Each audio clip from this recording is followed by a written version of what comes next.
Allen from Alexandria, Virginia, and I'm the founder and executive director for an organization called Resolve Solutions Incorporated. This is a little bit about my background. I am a Virginia native. Managed to go to college called Virginia Military Institute. Hampton University was the first school that I got accepted to, but I coming from a family with a single Black mother. We didn't have Hampton dollars. So VMI was the best fit for me because I wanted to be a pilot since I was 2 years old.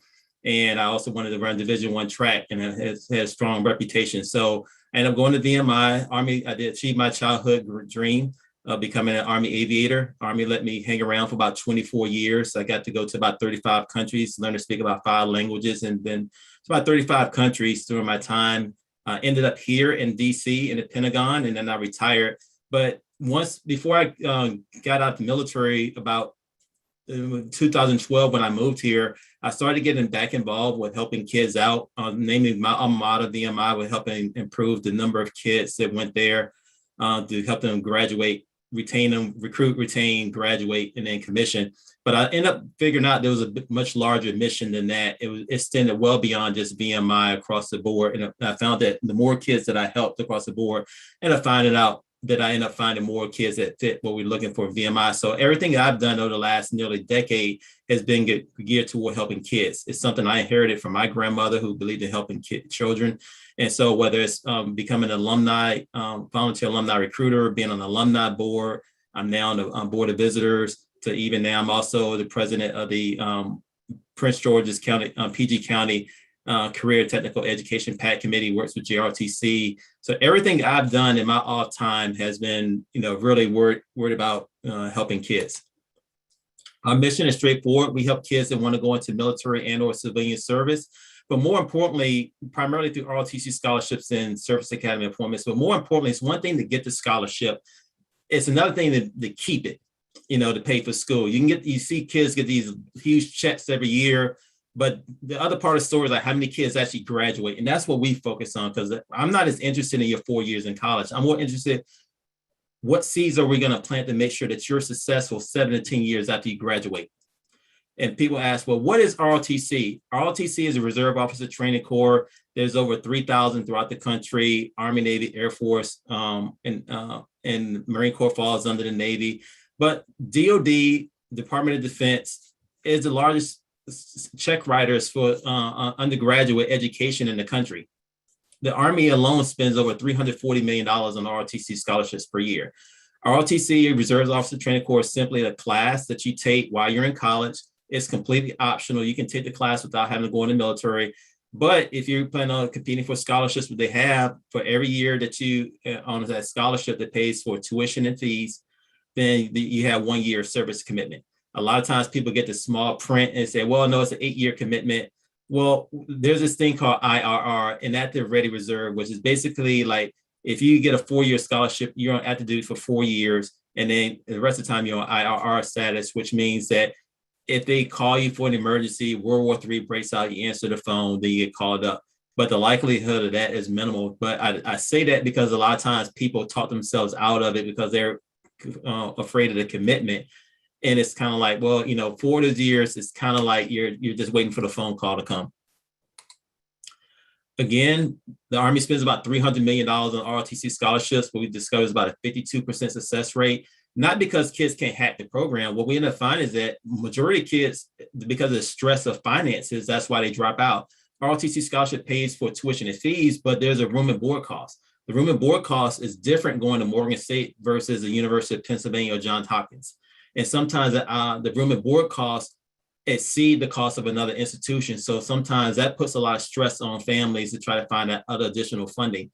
Most of the time for ROTC scholarships, you have to have a 3.0 GPA, 1,000 on the SAT for the Army, and that covers for the Marine Corps also about 21 on the ACT. But in the Air Force, you need a 1240 minimum, or 27 on the ACT. But again, while you're applying for that scholarship, you also need to apply for other monies. That means, and a lot of times what's tripping up for kids now last year was that they did not take the SAT and ACT. They said, well, hey, this college doesn't require me to take the SAT and the ACT. The small print that they're not figuring out is that a lot of schools are using SAT and ACT scores for their merit-based scholarships. So unfortunately, a lot of people are self-eliminating and taking themselves out of the running for additional monies. So what we do, we're kind of like a connector. So we help identify, working with organizations like LEAP Foundation, working with Rotary, other organizations, Black Greek-led organizations, the Links, all these folks that have the kids. Once we get them into our pipeline, we try to help them with the ROTC scholarship process and then link them up with other professional mentoring organizations like BDPA that works with kids that want to go into IT, computer science, coding, or Novachet that works with chemical engineers. A lot of people you've heard of NSBE, National Society of Black Engineers, which is open to all college students regardless of major. But they have a lot of professional mentors, scholarships, internship opportunities with companies that they're associated with. So we want to make sure we link you up with those folks out there to kind of help you on that path, to help find other monies, internship opportunities, that type of thing. We also try to help you find mentors on the professional military side. The ROTS is historically affiliated with the Army, but it's open to all branches of service. National Naval Officer Association, who is primarily Marine Corps, Navy, and Coast Guard, and they had an Air Force Cadet Officer Mentor Association. And it's important that you get linked up with people who've been there, done that. There's a lot of mistakes that have occurred in a person's life. It's no sense in you making the same mistakes for something we can avoid just having a conversation or a cup of coffee at Starbucks or hanging out and having a meal at Panera Bread and having those discussions. So what we do, we identify the students in high school like we're doing right now. Then we get them on our model, build a relationship with them, try to help them with the college coaching, link them up with mentors. But then if you get the ROTC scholarship, what we try to do is provide funding for you to go to summer school or summer bridging programs before your freshman year. We want you to take 3 to 6 credit hours before your freshman year because we know there's about an 82% retention rate for kids to go to summer school. The reason why, your academic confidence is up. You typically meet some of the faculty, you meet some of your classmates, and it's an opportunity to meet some of the alumni also.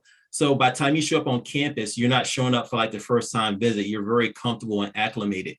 Then after your freshman year, the majority of kids cannot get an internship after their freshman year because they haven't gotten into their major.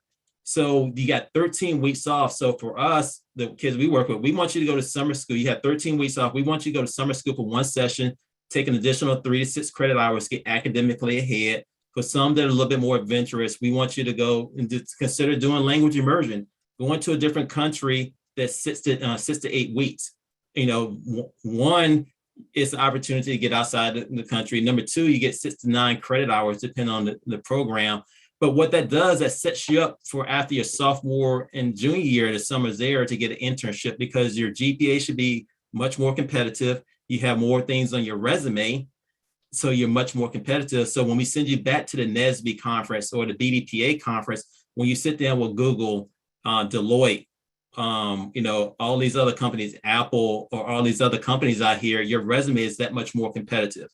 Now, going back to the ROTC side, after your junior year, you do have some type of military training. It's normally about 4 weeks, but that's 4 out of 13 weeks. You still have 9 weeks to do an internship. So we try to help you with planning and coordinating that, because when you come into your senior year, we want you to be as competitive as possible. You're going to be competing against folks across the nation. So if you have 2 summers of internships with Fortune 500 or better companies, you've been overseas once or twice, you have a lot of options. We also know that about 30 to 40% of kids are not going to go active duty. They're going to go to National Guard and Reserve. So they're going to need employment, and you're going to be much more competitive in employment if you have a couple of internships. So what we're trying to do is make sure that you're successful when you go out here as competitive as possible. And that's our process. Try to identify somewhere between middle school and high school. Make sure you get ROTC funds to go to college and pay for that, get you tied in with industry or government, and then get on with life and start your career from there. And that's our solution. We try to provide mentors, help you with the SAT and ACT, summer bridging programs, and then language immersion opportunities to make you a more holistic person. Why is this important? Because this chart right here is the wealth gap based off of educational attainment. Here's the bottom for those that are GED or high school dropouts. And this is the folks up here that are postgraduate degree. The math doesn't lie. More education matters. This is a chart on the white black gap. This is folks down here at the bottom, median 50th percentile of wealth of Black families is 16,000 a year. And the gap right here for median white families is $163,000. The reason why the ROTC is kind of important because there's something for a lot of you that are women, minorities. If you're a veteran, there's a lot of assets that you get to, you get access to your VA certificate so you can purchase a home with no money down. I live in Alexandria, Virginia. So purchasing a home with no money down is kind of a big deal. I know PG County, the house prices up there are pretty steep too. So, having that, being able to use a GI Bill to pay for your graduate degree. I know there's some folks out there that want to go to medical school, maybe go to law school, or maybe they want to go get their MBA. Well, Wharton MBA, UPenn, that's a pretty steep cost. So having someone be able to pay for that, that's a big deal because that increases your lifetime total earned income, basically more money in your pocket that you can pay to help close this gap right here. And then we talk about the generational wealth gap. This is the folks here that between 25 to 35 years old. And this is folks that if you have that increased lifetime earned income over the course of your lifetime, this is how much on average they're making. It makes a difference. If it's not about you, at some point in time, you may have kids. Your kids maybe have kids. So you talk about your grandkids and being able to do that type of stuff. So I'm going to skip through. This is a timeline chart, but the bottom line is that we're in the month of August. So the ROTC scholarship application opened for the Navy, for the Army in June. It opened for the Navy in April. And then also the Air Force, it opened at the end of June. The biggest thing right now for you, if you're a rising senior or definitely if you're a rising junior, is sign up right now for the SAT and the ACT. Don't care if you prep for it. Don't care about that. I do not believe in test anxiety. I believe what I found with most kids of color, that after you take it the third or fourth time, you have a propensity to relax and then you knock it out and you kind of figure it out. So don't worry about how many times you take it. It's important to take it, especially if you're a junior, a couple of times this fall, so you can get comfortable, get acclimated. When you come back, you can higher score. For the seniors, you run out of space. All the time, because there's only a certain amount of dates and times that they're available. So the earlier you take it, the more often you take it, you get more comfortable. And then this is the other part of time for the second half of the year, because basically what happens is like you come back in October, you're a senior, you're trying to get everything in, have homecoming, see your friends, football games. And then they see, people start getting acceptance letters in December, January. And then the pressure starts to build right here, February, March. It's like, hey, it's getting serious. I need money. Well, all these ROTC scholarship applications are due basically like in December and January. So if you're waiting around to here to try to figure it out, that's where it becomes like a challenge. Again, you can find us on Instagram. You can see we've helped approximately 550 kids to earn about $51 million from 23 states in the last several years. 60% of our kids are from DC, Maryland, and Virginia, because I'm locally based here in Alexandria. So it's a unique location to meet kids here locally. I'll say probably about a good 20% of our kids are from Maryland, PG County, Montgomery County, and Charles County. So, we can get more. I would like to get more kids in because honestly, we want to get up to about 500 kids per year. That translates into about $40 million in offers. If the Army is giving out $300 million alone, we want our cut. And we want kids here locally to be part of that. And just some of our results, we don't care if you're my academic kids. This is Maya was a computer science major. Jonathan, and right here was a 4-year Army ROTC scholarship. He's been at All Southern Conference in track, another computer science major. Honestly, we really don't care what your background is. As long as you got the grades, the scores, and the aptitude, and go from there. Actually, Ola is actually from Havre de Grace, Maryland, that she did our plan. She came there, got picked up at Air Force. We did a couple of internships with Lily and Northrop Grumman. She got those through the conferences we sent her to NESB and BDPA. Now she's working in Lilly National Headquarters out in Indianapolis per year, making 6 figures, less than 2 years after graduating from school.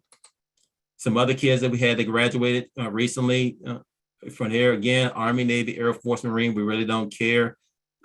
which branch of service to here, as long as you graduate from school and come out with as little debt as possible. Leandrew Jefferson is actually graduated this year's Marine Lieutenant. He's down here in Quantico, Virginia right now. Another one of our kids that did very well. And then Mariah Wood, she'll graduate next year, wants to be an Army Black Hawk pilot.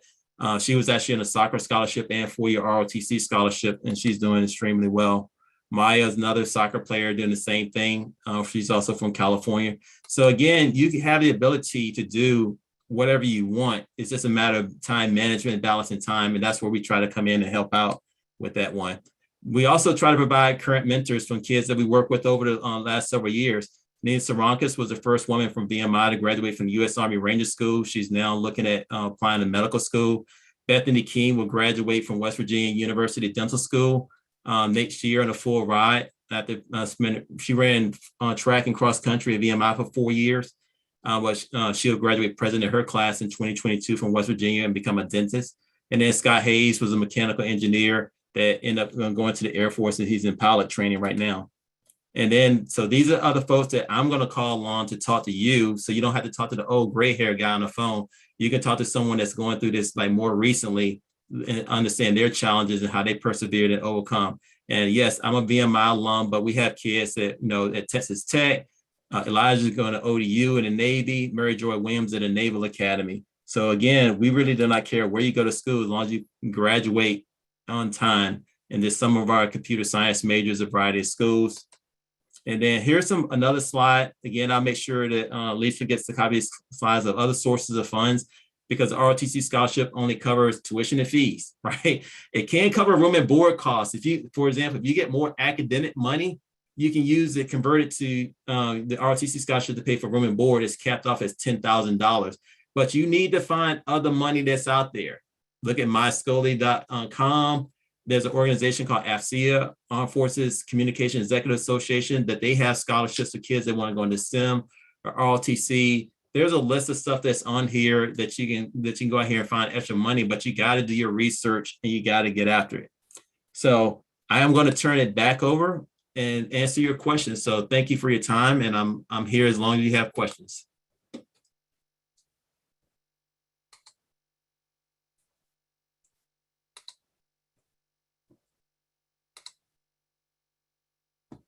Alrighty. Thank you so much. That was a lot of information, but very helpful information. Does anyone have any questions? If you don't want to speak, you can type it in the chat and I'll read it out loud.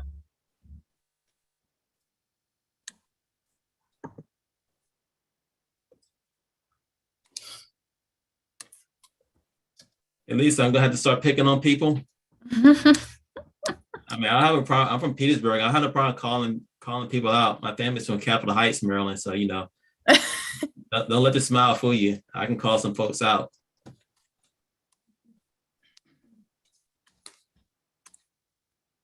Yikes, nobody has any questions? There's no way you don't have questions. No, Miss Alexa got some questions up there. I saw her typing away. She's saying she doesn't have questions. All right, here's a question for you. How many of y'all found me on Instagram while I was talking? Yeah, I got your phones, but you pull out Instagram, look up at Resolve Solutions Incorporated. You'll see that little logo up there. Go ahead, pull out, check it out, and tell me what you see. I've definitely seen it. Because trust me, there are a whole bunch of kids that you're going to see on there that they didn't have questions, some did, and some didn't. So I don't want you to think that, hey, I'm just some crazy old dude. I don't know what they're talking about. My proof is out there in the net. I got kids out here getting that money. All right. So you need to find, you need to get past your question. I got a thumbs up from Caitlin. Ryan, I need a thumbs up, man. Mike, I need a thumbs up. You got it. You found it. Alexa, you got it. There's some good looking kids on there, right? It's better than the guy that's talking to you right now.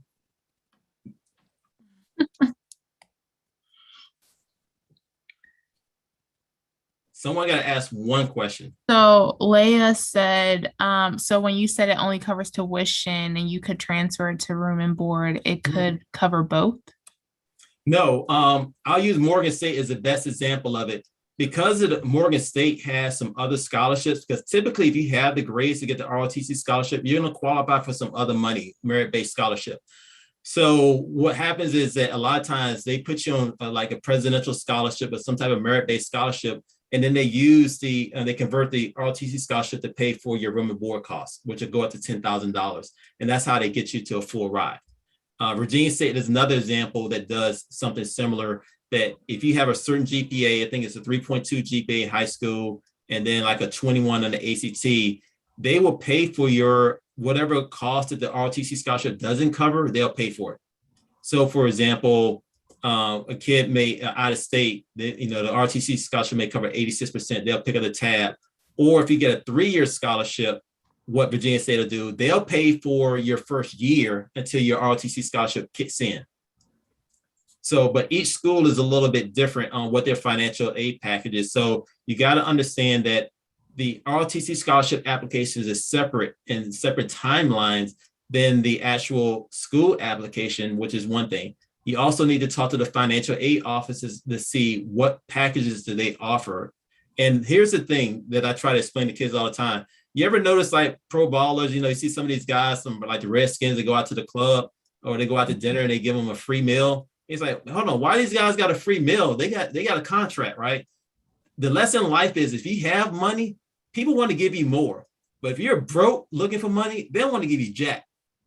Right. That's true. I mean, this is a public event, family event, but I'm just being serious with you. If you ever watched and noticed that if you have something, they want to give you more. So if you have a ROTC scholarship that's paying for for almost 56% in state or 86% out of state, the school is going to find you much more attractive because they don't have to pay for the full amount to get you there. They just have to top off the scholarship.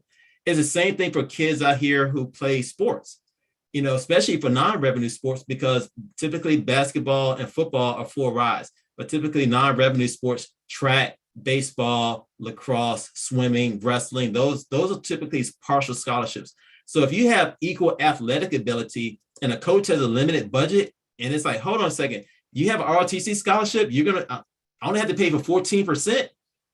Oh man, I'll take that all day long. That's why I have so many kids that you see in the pictures that, that are athletes, because what we're looking for in the military, looking for people that are scholars, athletes, and leaders. So for the ROTC scholarship, you got to maintain your grades in order to keep your scholarship, and you got to stay in shape. So for coaches, that's great because you're not messing up the APR. You can graduate on time, and they don't have to worry about you. You get $450 a month, so they don't have to worry about you at night rubbing your belly, talking about you hungry because you can feed yourself. So so for a lot of coaches, it's win-win. I have about 5 or 6 coaches that I work with on a regular basis, and they call me up. They got the kids in the scores. We help them out the application, and they keep it moving.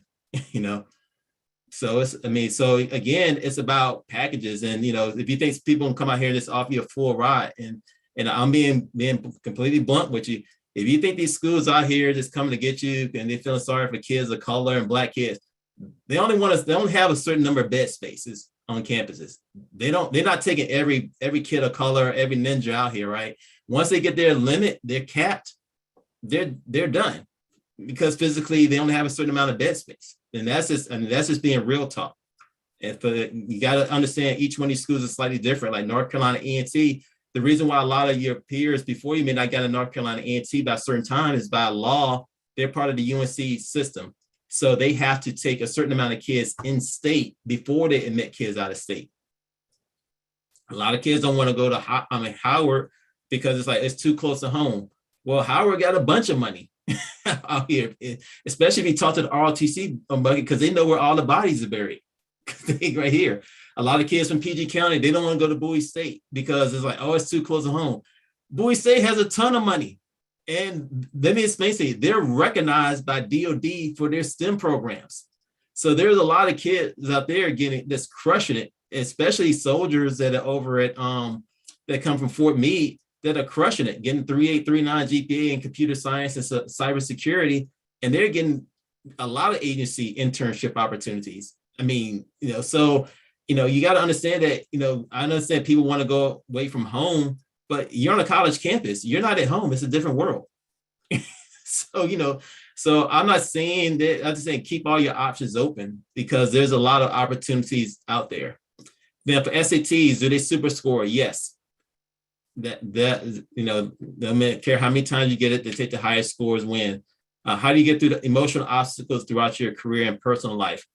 Uh, I grew up in Petersburg, Virginia. So I grew up in a time in Virginia where Richmond had the fifth highest murder per capita rate in the country, which is 20 miles up the road from us. So I knew for me that staying home, the options for me were much better outside of where I grew up at. I mean, I love my hometown, but there were just more opportunities. I took my chance with the world, and that's what I got through it. So everyone's going to deal with obstacles in life, but the thing about it is that there's people before you. I am the descendants of runaway slaves. My ancestors went through far worse than anything I've gone through in my entire life. That my grandmother and their parents, they marched in civil rights movements when they actually had dogs attacking them and fire hoses and all that stuff. So from my family, just me personally, my descendants went through much worse than I have. So whatever personal obstacles and trials and tribulations that I have, when I look back, it's hard for me to feel sorry for myself because I know that my family has went through worse and they expect me to do better. And everyone is different, and I don't hold that, but that's how I was able to get through those things there. What is the difference between need and merit-based scholarships? All right. Need-based scholarships are stuff that's based off of when you fill out the FAFSA form, which you can do in your junior year, and people still wait until the last second. What that does is that gives the government and schools some type of calculation of how much you're going to be able to potentially pay. Typically, a high need kid is a family that makes less than $4,000 a year. So you're going to probably be able to maximize and get your Pell Grant money, which is about seven grand. Merit-based scholarship is like there's no strings attached to financial aid. It's based purely off your merit. What's your GPA? What's your test scores? Those type of things. Now, I refer to these things more as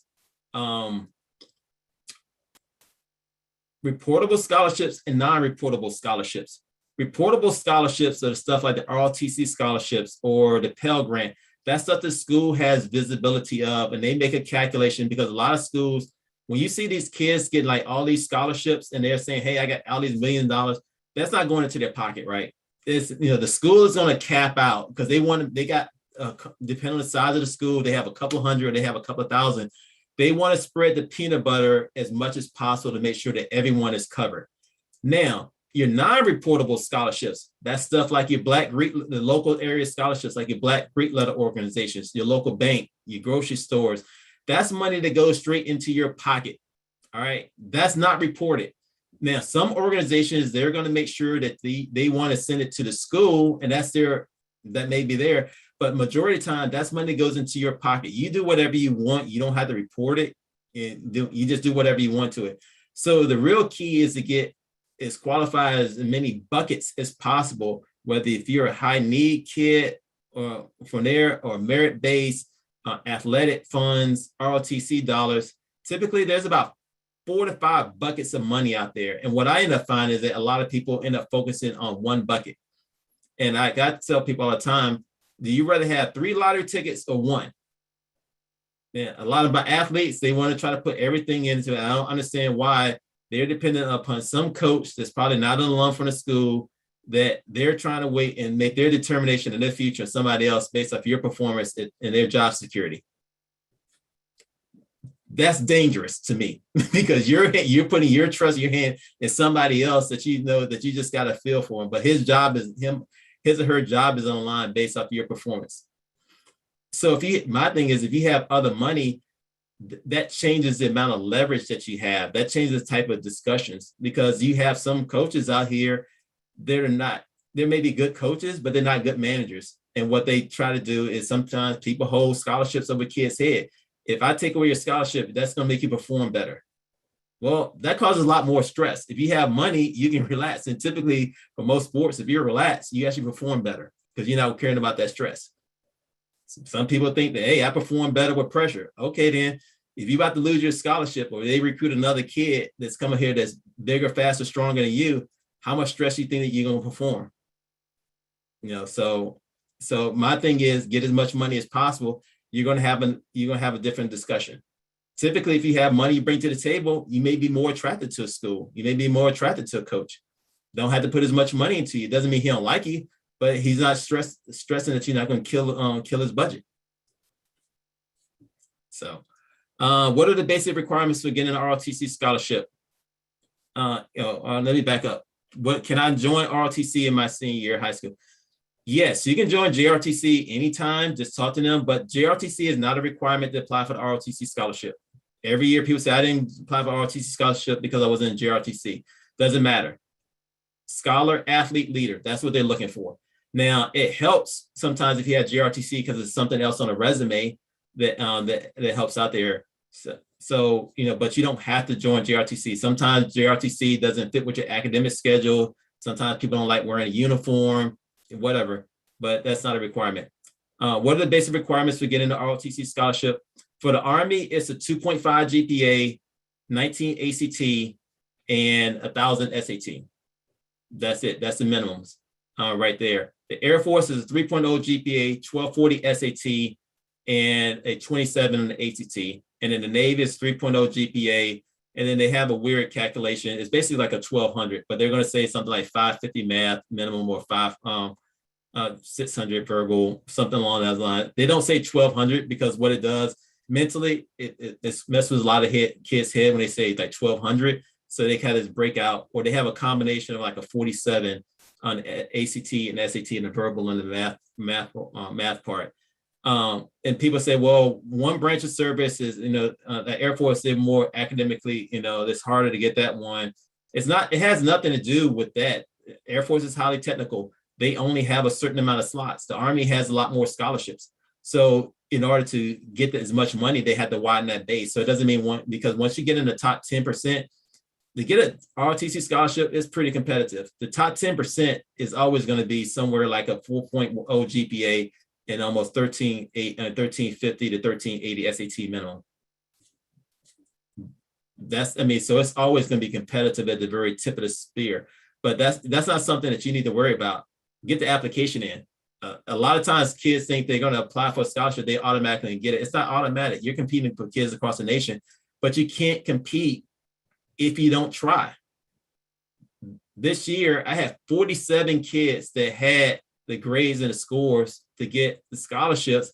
They didn't submit the paperwork. They didn't take, I had a double the number that didn't take the test, the SAT or the ACT. And then first they said, well, I was COVID, here. Well, there's a whole bunch of kids that figured it out. I still had parents driving up to New York, driving their kids down to Florida for a track meet. It's an 8-10 hour drive, but they wouldn't drive an extra hour or 2 hours away to take a test. And statistically, they had a better chance of getting more money if they took the test than they did going to a track meet and running 35 to 50 seconds and with a 10-hour, 12-hour drive and paying for a hotel and staying there for a couple of days. Man, I'm not bad biased. I'm a former track guy. I love the sport, but they don't make no comments. That doesn't pass the common sense test. So, you got to find out where it is. A lot of times, people don't submit the academic, the waivers for the SAT, the ACT and SAT waivers. Most schools out here don't know that you can actually request and have if you got the proctors and have the pre-SAT at your school system.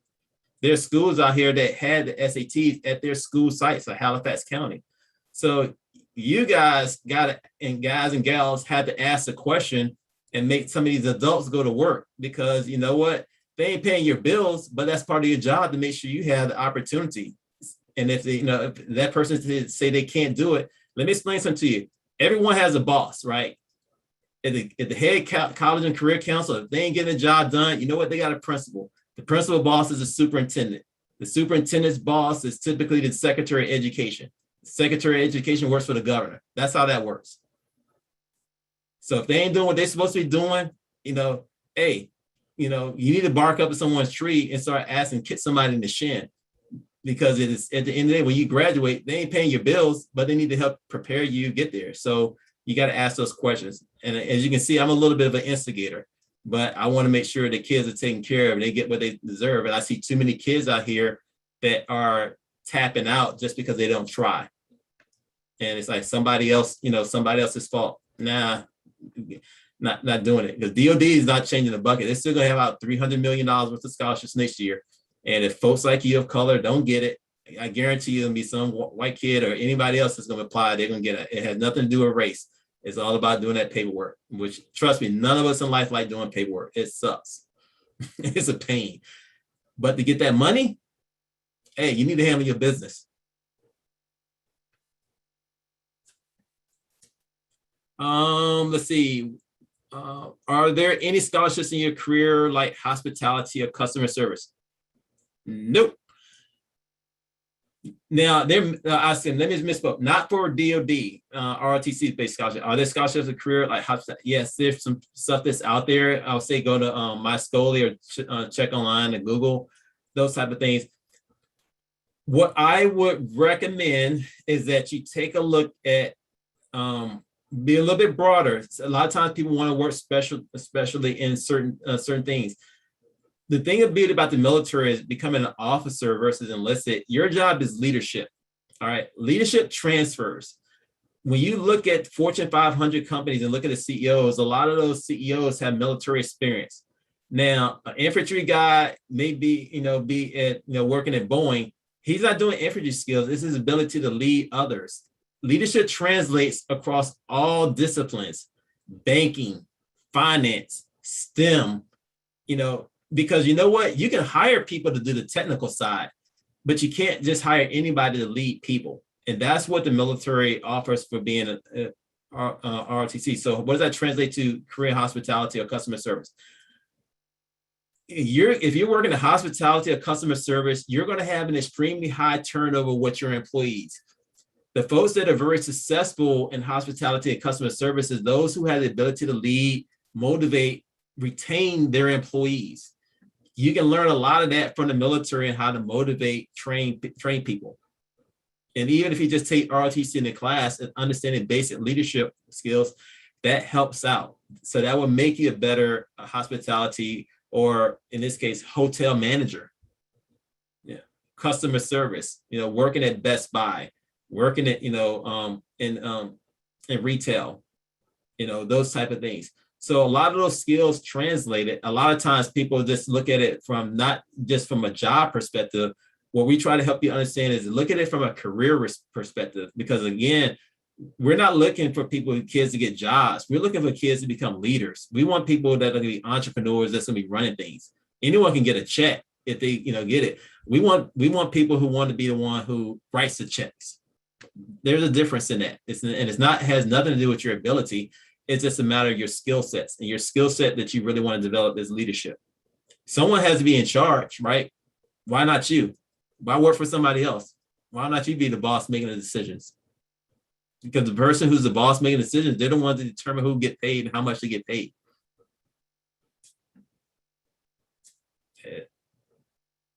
Am I speaking out of turn? Does that make sense? Or give me a thumbs up.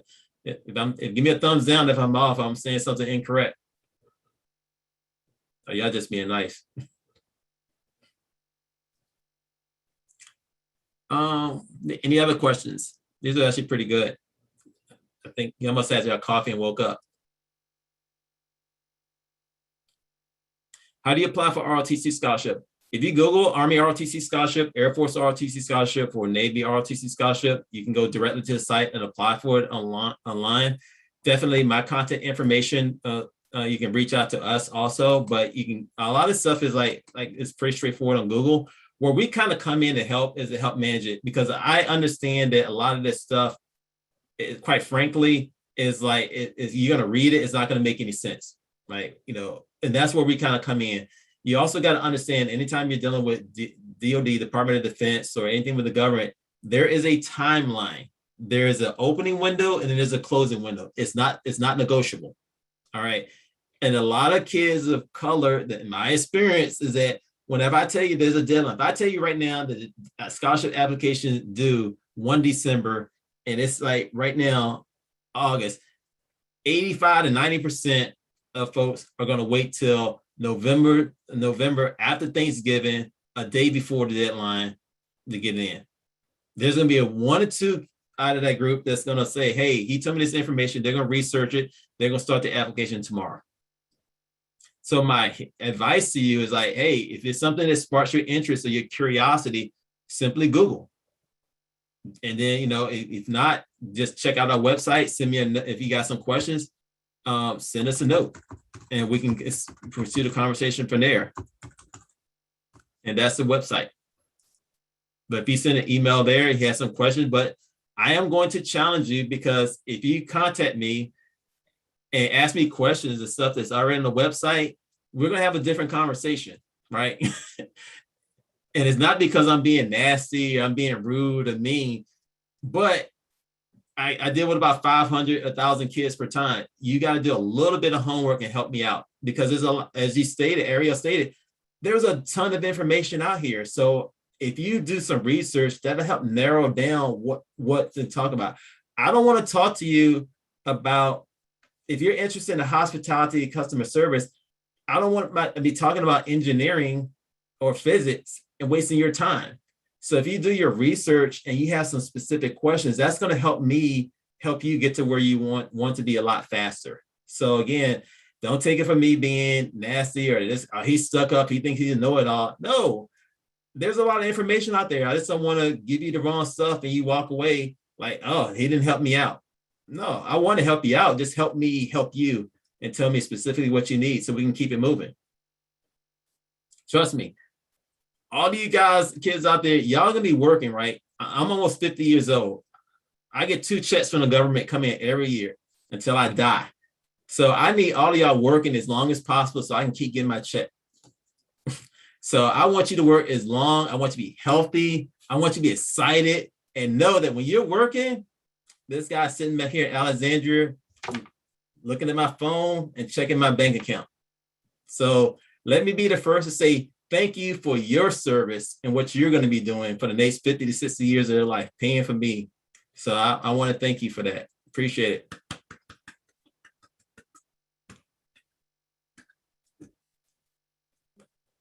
I love y'all all. I want y'all to work long, be strong, work it out. I can't. Oh my gosh. Hey, what do you say? Trying to keep it 100 up in here. Yeah. Oh my gosh. Anybody have any more questions? No one ever likes it when I say that I'm retired and y'all gonna be working and y'all paying for my retirement. No one ever likes that except for me. So I don't get it. It kind of sucks for us. No, that's good. It's part of the cycle. You too will be here one day. Hopefully, maybe. We'll see. Oh, trust me, it goes by a lot faster than you think. I still remember sitting in GRTC when people came and talked to me, and that was back in 1980, 87, 88. Oh, wow. So it doesn't really change. The faces may change, but honestly, it's the same story every year. There's some kids that take advantage of the opportunities, and some take advantage of it later, and then some don't take it at all. So either way, life keeps on moving. So the reason why I do this, I don't get a percentage of what you're giving, what you get. I do it because someone did it for me. It's just a part of, I had an opportunity. I learned some things. I benefited from it. My home is purchased on a VA loan right now. We'll be financially secure based off of where we live at from here. So it's no sense in me having knowledge and not sharing it with you guys. Right. It doesn't make any sense. So it's not a competition of I got mines and bump everybody else. My job is to make sure I pass the information that I have on to you guys. What you do with it, it's completely up to you. But I sleep better knowing that I gave back that way in some shape, form, or fashion. And I got 500 plus kids that out here got money. So I sleep very well at night knowing I did something right. Just a little bit. But I get my joy out of it. When you guys graduate and y'all get that diploma stage, and then when you start this, start your own families, that's my reward. I mean, that's priceless, because when you hear all this stuff talking about here, there's not enough kids of color, there's not enough talent in this country. I'm like, man, that's BS. There's plenty of talent out here. The talent is just not aware of the opportunity. Is that simple. Exactly. No, I definitely agree with what you're saying. But everyone who is in this chat room right now, you guys got to be listening because I'm telling you, I just graduated college. I have student loans I got to pay back. And this is information that I wish I came across sooner. So I would say everything that you're learning today, take advantage of it, use it, do your research, reach out to people you need to reach out to. Don't let this information go to waste. So And I can promise you right now, there's not one kid that reached out to us that we refused and said no. Now we tell them that we can help them, and then we tell what they can do to get better, but we don't turn anyone away. That's not our position to tell anyone no. So, but help us out and help us, being specific what your ask is and how we can help you and go from there. And definitely we have very good relationships with folks at Bowie State, Morgan State, my coach at UMES